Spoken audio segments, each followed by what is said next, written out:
Al igual que a todos los presidentes de América Latina, a Jair Bolsonaro la crisis del COVID-19 le estalló entre las manos. Con cifras récord de 2 millones de infectados y 64.000 muertos, Brasil es hoy el país más afectado por la pandemia. Y pese a infectarse él mismo con coronavirus, Bolsonaro ni dispuso ningún tipo de medida de confinamiento para detener la propagación del virus. Sin embargo, priorizar la economía no le resultó.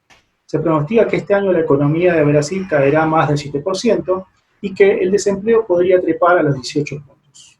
Pero ¿cómo entender el fenómeno actual de Brasil sin caer en la ridiculización de un personaje tan polémico como Bolsonaro? Es que más allá de lo excéntrico, este ex capital y paracaidista del ejército brasileño cuenta con un fuerte respaldo popular y todo parece indicar que el fenómeno Bolsonaro es un emergente de un país que en los últimos años está revaluando su lugar en el mundo. Mi nombre es Pablo Uncos y esto es otra emisión de Código Internacional.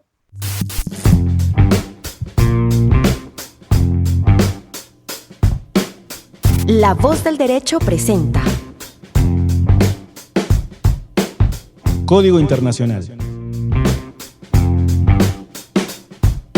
Conducción, Pablo Uncos. Operación técnica, Luis Daza.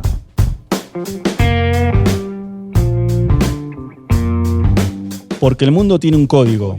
Código Internacional. Una demostración de fuerza para un presidente bajo presión. Bolsonaro recibe con gestos marciales a un niño vestido de militar. Tras la renuncia de su ministro de Salud en plena debacle sanitaria por la crisis del coronavirus, intenta mostrar quiénes serían sus apoyos reales y se exhibe acompañado de un cuerpo de paracaidistas y reza con ellos, en un guiño inequívoco a los sectores más conservadores de Brasil. 1, 2, 3, Bolsonaro somos nós! Bueno, para hablar de Brasil tenemos desde Buenos Aires, Argentina, a Alejandro Frenkel. Alejandro es politólogo, doctor en Ciencias Sociales por la Universidad de Buenos Aires, becario de CONICET y profesor de Relaciones Internacionales por la Universidad de San Martín. Te presenté bien, ¿no, Alejandro? Perfecto, sí. Bueno, muchas gracias por participar del programa. Para hablar de Brasil me gustaría tomar como disparador una serie de imágenes para que empecemos a charlar del fenómeno Bolsonaro, porque la propuesta es, hablemos de Bolsonaro pero sin perder de vista algunos factores internos e internacionales que nos ayuden a entender ese fenómeno político-social, pero con un proceso más complejo, que vaya un poco más allá de las excentricidades de este ex capitán que hoy ejerce la presidencia de Brasil. Dale. Entonces, para arrancar, me gustaría ver unas fotos. Arranquemos con esta. Esta foto son unas imágenes de diferentes presidentes relacionados con este retorno, diríamos, de la cuestión militar en América Latina. Ahí la tenemos a Yanina Áñez asumiendo la presidencia de Bolivia, recibiendo los atributos del mando por militares. Lo tenemos a Sebastián Piñera en estado de guerra durante las protestas del año pasado. Ahí lo tenemos también a Martín Vizcarra, recibiendo el apoyo de los militares durante la época del cierre del Congreso. Ahí lo tenemos a Nicolás Maduro, rodeado por militares y en su gobierno y en su régimen. Y ahí también tenemos una situación política en El Salvador, que es cuando los militares fueron con el presidente Bukele al Congreso en El Salvador. Y por último, tenemos aquí a nuestro amigo Bolsonaro, que esta es una foto de cuando comenzó su presidencia. Se hablaba de un gobierno con militares. En ese contexto, la pregunta sería la siguiente. Bolsonaro llega a la presidencia de Brasil en un contexto regional marcado por este retorno de la cuestión militar. ¿Cuáles serían las diferencias entre este nuevo proceso de militarización comparado con el proceso de militarización clásico, ¿no?, de épocas de Guerra Fría? No, me parece que la primera diferencia tiene que ver con que los militares no han tomado el gobierno como fue, ¿no?, en la dictadura del 64. Si bien es cierto que cuando fue el golpe de Estado, en realidad, bueno, Cuadro fue obligado a renunciar, ¿no? Y después, perdón, Goulart fue obligado a renunciar, y después los militares terminaron asumiendo el gobierno, que nadie en ese momento se esperaba que los militares iban a volver a convocar elecciones, y terminaron gobernando 20 años, pero no hay, me parece, a diferencia de aquella vez, una intención realmente de ejercer la totalidad del gobierno, ¿no? De asumir todas las riendas del gobierno como en esta circunstancia. Me parece que hay más una actitud, o se empezó, creo, desde una posición más de participar del gobierno como una pata de una coalición, y ya en el último tiempo me parece que están asumiendo un rol más protagónico, yo diría más como un rol de tutelaje sobre el gobierno de Bolsonaro, ¿no? A ver, eso no quita que el día de mañana pueda haber una toma del gobierno completa por parte de los militares y ya estemos en una dictadura.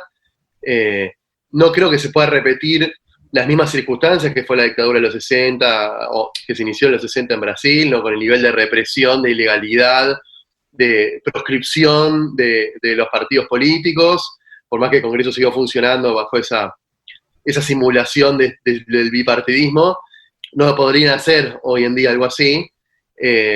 Yo diría que esa tal vez es la principal diferencia, digo, pero está abierto el escenario para que los militares tomen el gobierno. De hecho, hay sectores que están clamando de alguna manera porque los militares hagan una intervención dejándolo a Bolsonaro, ¿no? Como una especie de gobierno militar, pero con Bolsonaro. Entonces diría que eso tampoco hay un contexto de Guerra Fría, ¿no? Me parece que también eso es una circunstancia central.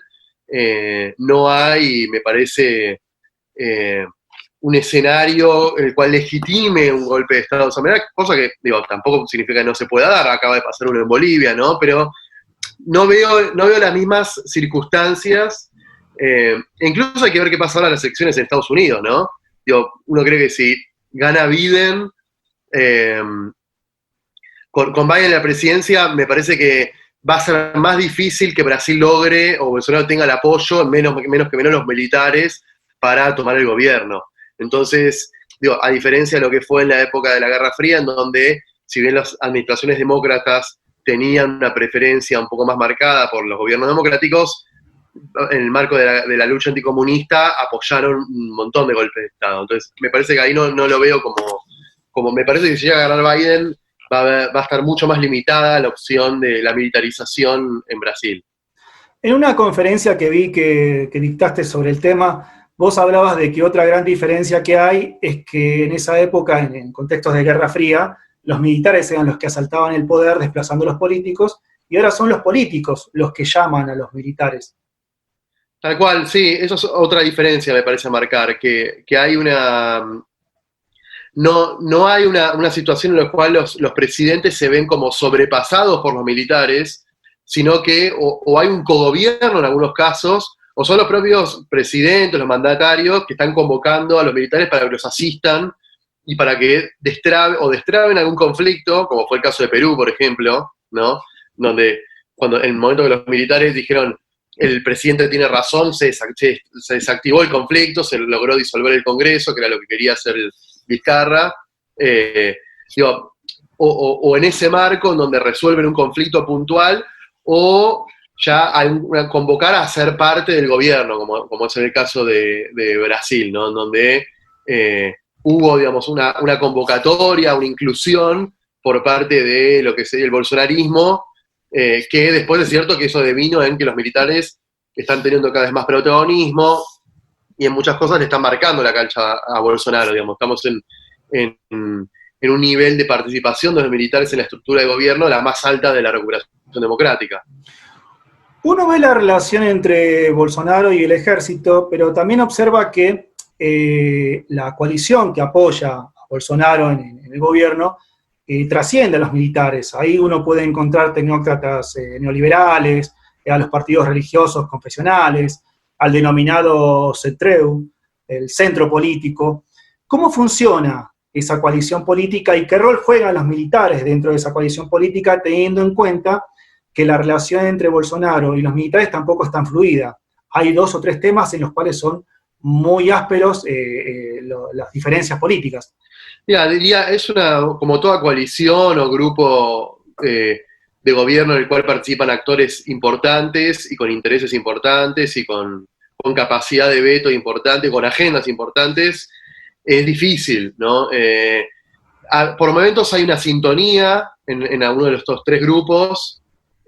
Ahora, si incluimos al Centrado, a este grupo de partidos, son 4, y por momentos claramente hay roces y hay diferencias. Por ejemplo, en el caso de la política económica, hay cierta confluencia entre todos los grupos respecto de avanzar en una agenda más neoliberal, ¿no? De apertura económica, reforma del Estado, privatizaciones. Sí ha habido algunas diferencias en donde los militares aparecieron muy fuerte para marcar algunos vetos, ¿no? Algunos frenos. Por ejemplo, no privatizar algunas empresas militares, o el caso de Petrobras también se marcó un freno cuando se hizo la reforma previsional, también respecto de hasta qué punto iba a alcanzar a las Fuerzas Armadas y las Fuerzas de Seguridad, también hay un veto militar.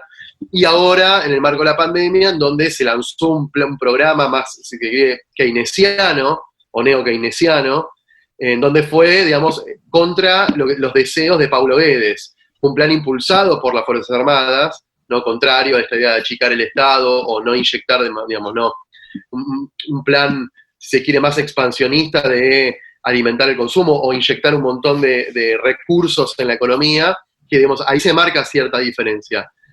Después me parece que en los grandes lineamientos, si se quiere, hay una confluencia bastante marcada, ¿no? Es decir, de avanzar en una reforma económica a nivel general en Brasil, ¿no? Que desande un poco lo que queda del modelo neodesarrollista, que se mantuvo desde la recuperación democrática y que el gobierno de Lula y Dilma intentó profundizar.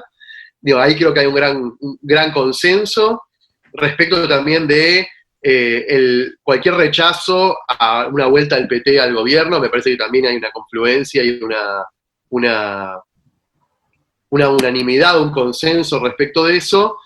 Y después en la parte política, bueno, hay, si se quiere, otros roces respecto de la participación de Bolsonaro y el núcleo duro de Bolsonaro, ¿no? Sus hijos, ¿no? Este grupo antiglobalista de fanáticos inspirado por Olavo de Carvalho, sí, que, bueno, ya ha habido bastantes roces, y estuvo también el caso de Sergio Moro, ¿no? Otro actor importante, en donde hasta ahora los militares han tenido un rol más de mediador, por momentos marcando sus diferencias, pero por momentos también marcando límites a el Poder Judicial, ¿no? Con varias manifestaciones diciendo, bueno, ojo con extralimitarse y pisar el terreno de otros poderes, ¿no? Digamos, esta cosa del Poder Judicial no puede hacer lo que quiere, sobre todo cuando fue la cuestión de secuestrarle el teléfono a Bolsonaro, ¿no? Por el caso para ver si efectivamente había incurrido en una acción para desplazar al jefe de la Policía Federal. Entonces, hay como ciertos roces, pero me parece que también hay un gran consenso general sobre cuáles son los grandes lineamientos, si es que hay grandes lineamientos. No me parece que haya un gran plan a largo plazo, pero de por lo menos hacia dónde encaminar el gobierno. Uno ve ahí dos fotos diferentes de Brasil, dos perfiles diferentes de Brasil. De hecho, para entender o para marcar una diferencia entre los diferentes periodos o gobiernos, uno puede ver un Brasil más latinoamericano, digamos el de Lula, ¿no? Lula impulsando UNASUR, o un perfil más pro-norteamericano, que es el de Bolsonaro.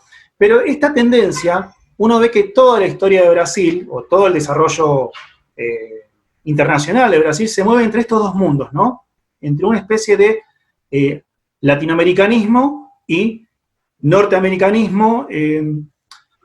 La pregunta sería, ¿cómo se da este retorno al norteamericanismo y qué rol cumplió esta coalición? ¿Qué procesos internos se produjeron en Brasil para que Brasil vuelva nuevamente a esta tendencia más norteamericanista y abandono del latinoamericanismo?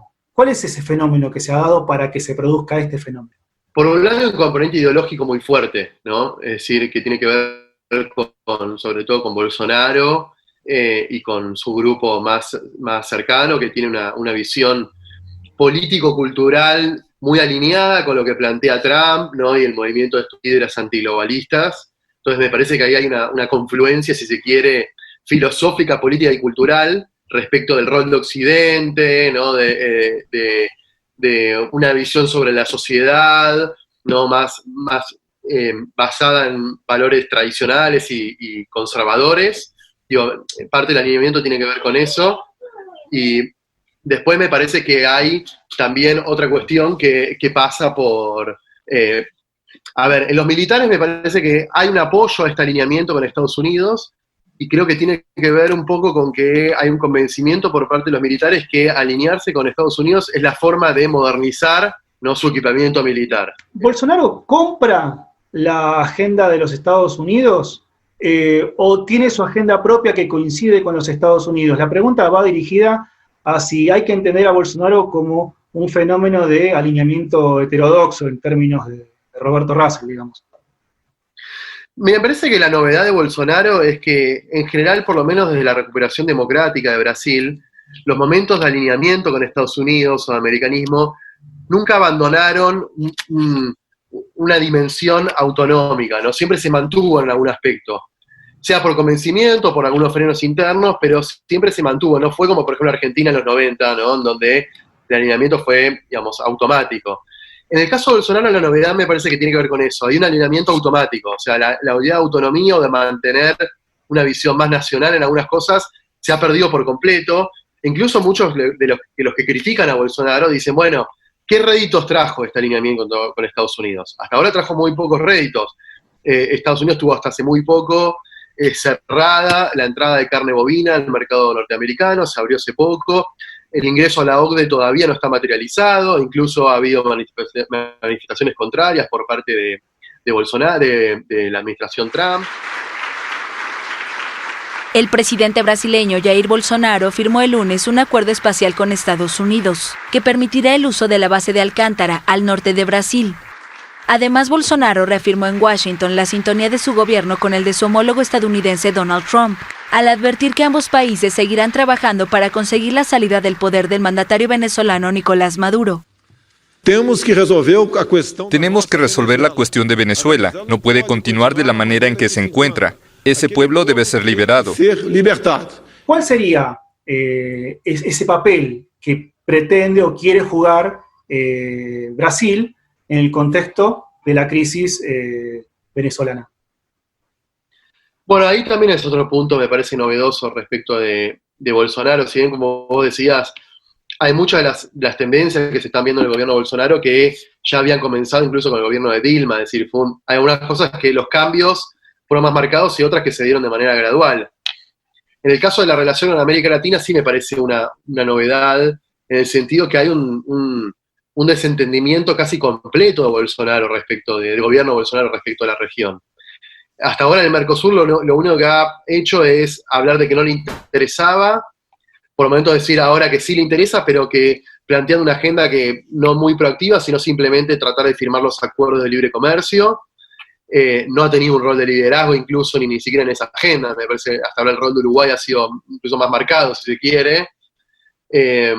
Tampoco tuvo un rol muy fuerte en no estuvo en la creación de Prosur, ni siquiera está teniendo un rol tampoco importante en la creación de Prosur. Es decir, hay un desentendimiento en líneas generales del Brasil con la región, cosa que es una novedad muy importante, ¿no? Donde Brasil siempre tenía una política regional activa, sea alineada en los distintos momentos con la política exterior que estuviera planteando.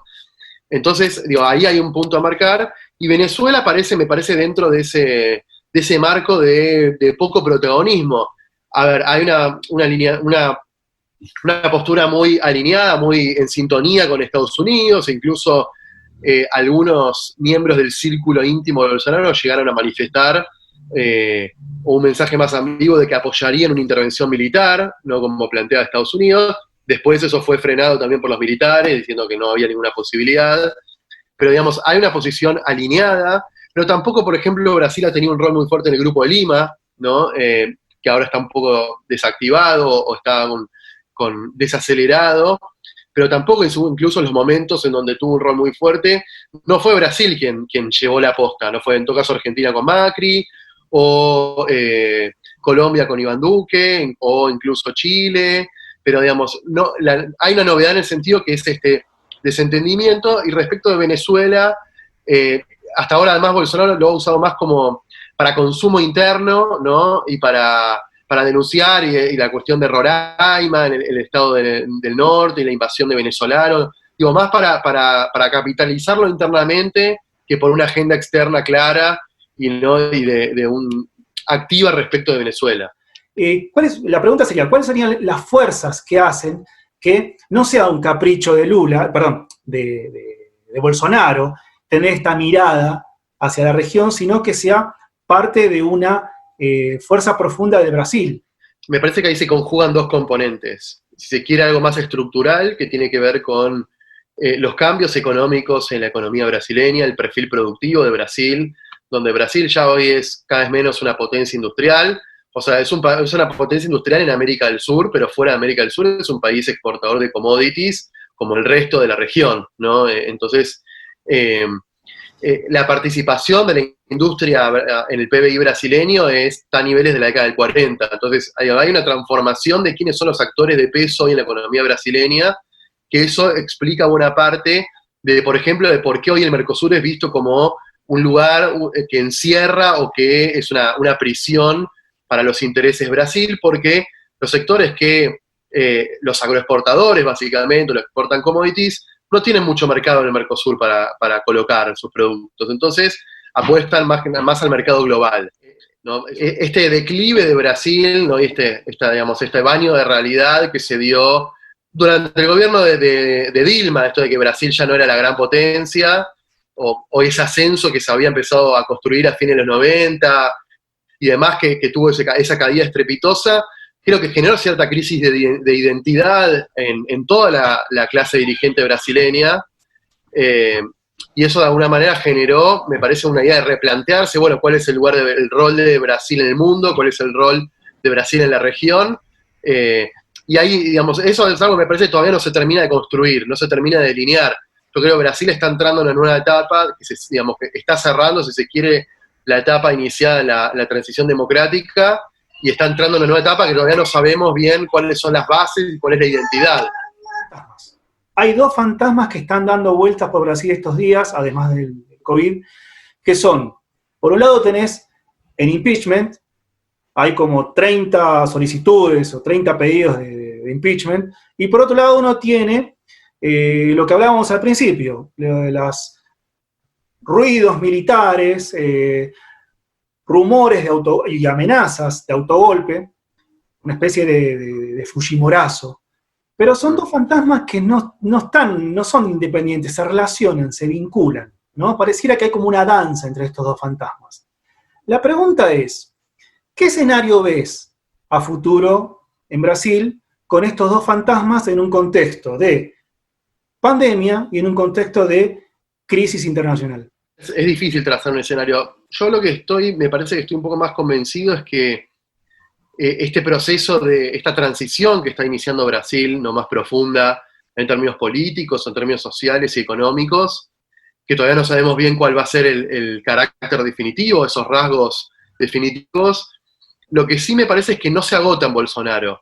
Es decir, esto no es un proceso que se haya iniciado con Bolsonaro y que si Bolsonaro el día de mañana sale del gobierno, se termine. Me parece que la transformación del sistema político brasileño, ¿no? De irrupción de nuevos actores de manera protagónica, las transformaciones sociales que hay en Brasil, está también este crecimiento de este grupo de fanáticos bolsonaristas, pero además de este sector de alguna manera ultraconservador, ¿no? Del movimiento también religioso, es decir, toda esta agenda, ¿no? Antiglobalista, si se quiere, ampliación de derechos, libertades, o términos liberales, si se quiere. No creo que se agote con Bolsonaro, me parece que llegó un poco, se está estableciendo, se está consolidando, entonces, pero también al mismo tiempo me parece que uno ve en donde hay cierta escenario caótico, en el sentido que hay demasiados actores en el sistema político que ninguno logra imponer su agenda, entonces, digo, a lo que voy es que esta inestabilidad o este clima de especie de ingobernabilidad que parece estar atravesando Brasil, no veo que se termine el día de mañana sacando a Bolsonaro, ¿no? Alejandro, muchas gracias por tu participación y por tu tiempo. Por favor, Pablo, gracias a vos por la invitación y bueno, perdón por ahí por las peripecias y de los accidentes de la entrevista. Un paso extraordinario. Se trata de un paso extraordinario para concretar el sueño de la integración de nuestros pueblos y países. Por eso, querido Samper. Y por eso, mi querido Samper, a tarefa da UNASUR es muy grande. La tarea de la UNASUR es muy grande. Y yo espero que você tenha comprensión dos presidentes da UNASUR. Y espero que cuentes con la comprensión de los presidentes de la UNASUR. Porque no tiene sentido. Porque si no, no tendría sentido. En pleno século XXI. Que en pleno siglo XXI. Un conflicto entre dos países na América do Sul. Un conflicto entre dos países de la región. A gente recorrer à Corte de Haia. Sea dirimido en un tribunal en La Haya. O a gente recorrer à OEA. O que haya que recurrir a la Nós OEA. Temos que criar instituições nossas. Nada de eso. Possam resolver soberanamente. Tenemos que construir nuestras instituciones para resolver nuestros conflictos. De esta manera rindió homenaje a los fallecidos mandatarios tanto de Argentina, Néstor Kirchner, y de Venezuela, Hugo Chávez. Resaltó que fueron fundamentales para los cambios en la región. Cada cual a su manera. Cada uno a su propia manera. Fueron personajes fundamentales en este proceso, al cual entregaron su energía, generosidad y visión de futuro para fortalecer el Mercosur, crear la UNASUR y constituir la CELAC. En ese sentido se refirió a la política del presidente de la República, Rafael Correa. Es que desde la reelección del compañero Rafael Correa no Ecuador. El hecho es que desde la reelección del compañero Rafael Correa en Ecuador y de la victoria de Nicolás Maduro en Venezuela, las fuerzas progresistas inauguraron un segundo ciclo de victorias electorales en nuestra región. La intervención del expresidente Lula se dio en la primera jornada del Seminario Internacional en América del Sur que se desarrolla en Guayaquil en el Teatro Centro Cívico. Yelena Perlaza, Telerama Noticias.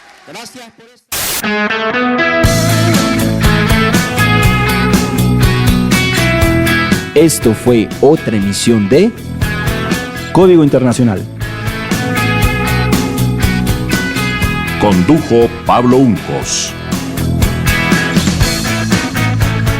Operación técnica, Luis Daza.